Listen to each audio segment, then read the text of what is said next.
Menteri Ketenaga Social Welfare uba poleng do ane kesngi habakren hak jengelang pajba ban rakhe ya kesngi kerpang jongki Kynthei ulaong ba kalong kabadon kam ya gilong keme ban penjalan ya gikhon ban pentikna bagi Kynthei kin am ya kendu ya kijinge hak kot ka khia bat ka jingthot hak jingsan ki khana uba pol ulapan pawru ya kijingkermen bagi Kynthei kin bur ranti ya ka thong jongki ban yar kadbor bat ki longpa na ka banta ba kindon ka jingsngai da ka ba banrap ba ka Meghalaya kala deb ban pynurlong ya ka thong namar ba ka jilla kalabu ya ka thong ban pynkup bor ya ki Kynthei kumjuru na ka leng juk menteri Ketenaga ka kot ka khia ka kong ampren lang do habai jingkran ha ka ni kasngi kala pan pau ki jingsngau kemen ba ki Kynthei kinla ban no sunyang na ka banta ka roi ka par ban kenjo ya ka thong ba ka jilla kabu kata syaka $10 billion economy kala ituru ba kumba 20% na kamang tengka jong ke sorkar jela labha na kabenta ki Kynthei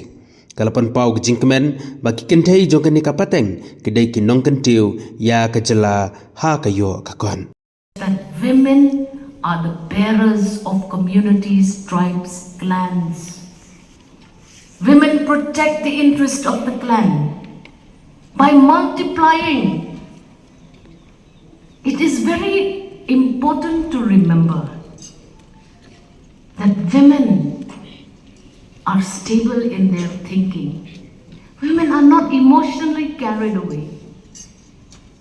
We may seem very fragile, but I believe in the heart of heart, every woman has a heart of stone and is engaged primarily to serve others. From our birth, we accept that. We serve others, not ourselves. But today, let us review this service. Are we able to accelerate growth firstly in our families? There is this fear that if a mother becomes engaged economically, there's going to be a compromise on child rearing. It's not true. Women are able to compartmentalize their time. Women are able to manage their time efficiently. Let us continue. Risk of your children going west or south. Children of this generation require women to rear them and guide them in the right direction. And I am confident that the women that I know in this hall, without taking individual names, have the mettle in them. So today, we will pride each other, we will pat each other on the back, and we will say thank you for being the woman that you are. We thank all where we live, and I believe that we will demand from the government accelerated action. Don't just talk about women empowerment. Get down to business and prepare the path for this empowerment. And government is doing that. We have ensured that VEC's secretaries are all women, but there are still VECs which refuse to allow that to happen. We will not conflict with men, but we will gently guide them forward. Women have a knack of being the peacemakers. In this generation especially, I feel the role of women as peacemakers is going to be of paramount importance. Can we calm the men around us? Should we not collaboratively work on this? So many challenges are going to come up. So many dynamics are going to change in the next decade. And I believe that the women of Meghalaya are more than ready. We are more than empowered. But let's take this empowerment forward and let's demand for acceleration action. You must be safe in your workplaces. Are you safe? Or is there oppression? Are institutions, departments, directorates taking care of making sure that a woman who is oppressed has a passage for objection? What is there in an act if it does not become flesh and blood and operationalized? A lot of departments are headed by women. Can women take that necessary decision for accelerating action? I call upon all the women who have risen in their capacities to the helm of affairs in their directorates and departments. Handhold your women first. Give them the confidence, handhold them, nurture them, and enable them to perform better.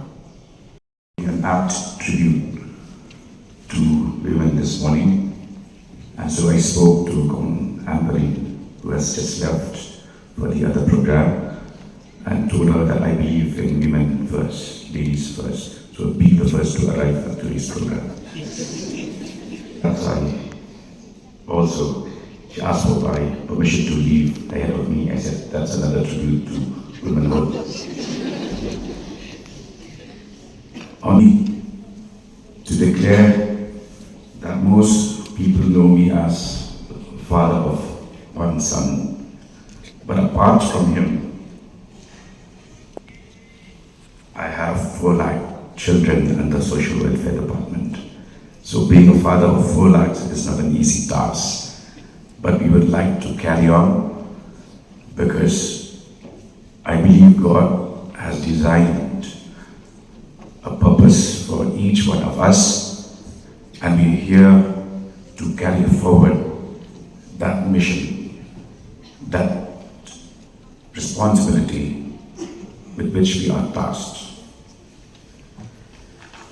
If you go figures, facts and figures, we will all note that the Department of Social Welfare has played a deep and intense role in changing the fortunes of several families, and not just those directly impacted by the department.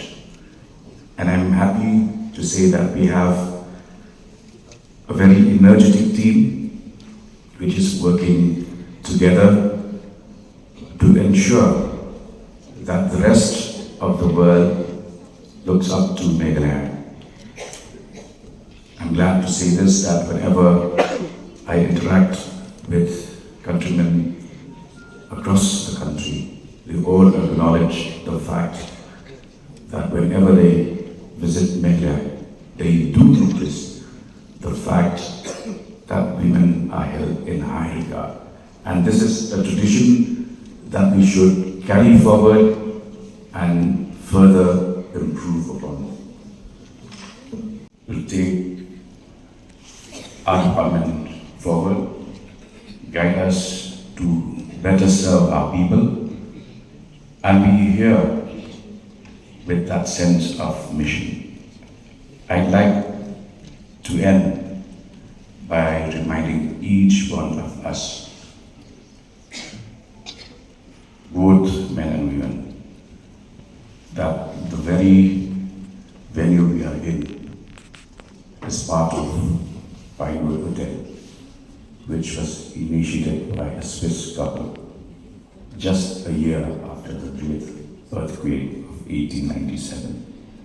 The fact that they chose to build what became later one of the best 50 hotels in India is a testimony of faith. For us to build after a massive destruction, only people of strength, only people who team up can even come up with such an idea. So once again, I wish to these televisions the very best, and I'm sure that you all will proactively pursue the goal of ensuring that we are assured of gender equality, we are assured, and you as women, as girls, are assured of safety, Certainly, the state and her capital city of Shillong is one of the safest in the country, but we would like to ensure that we take that a notch further so that we become a living example of women's rights, where others are still, the rest of the country is still talking of Beti Bachao. I think we've already achieved that goal. For us, what lies ahead is empowering and ensuring that all of you unleash your huge potential. Kong said she doubts whether all her women voters voted for her. I have more women voters than female voters in my constituency. So I'm sure it's like you all stood by, and I congratulate and thank you for that as well. Thank you for playing our belief system as Parsis. There is a song I heard as a kid, Blaye. I thought it was a song about God. But when I listened to the words, Blaye represents the mother, the goddess of the house or the home. And so this is a society that reveres mothers as goddesses. Of course, there was also another incident I would like to highlight here. There was this conversation between a man and a woman. And the man said, people call me Bak because Bak means great. Shinrang is male, but Ramba is man.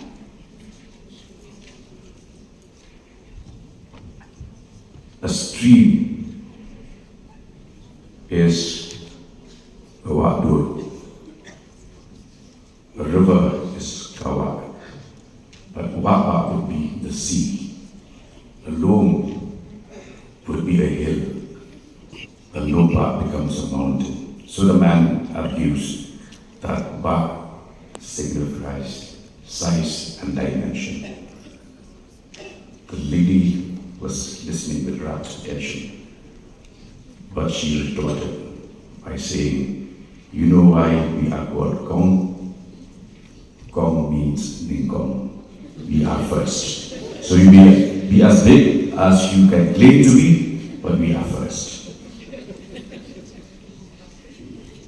I think over centuries, this discourse, this debate has been ongoing.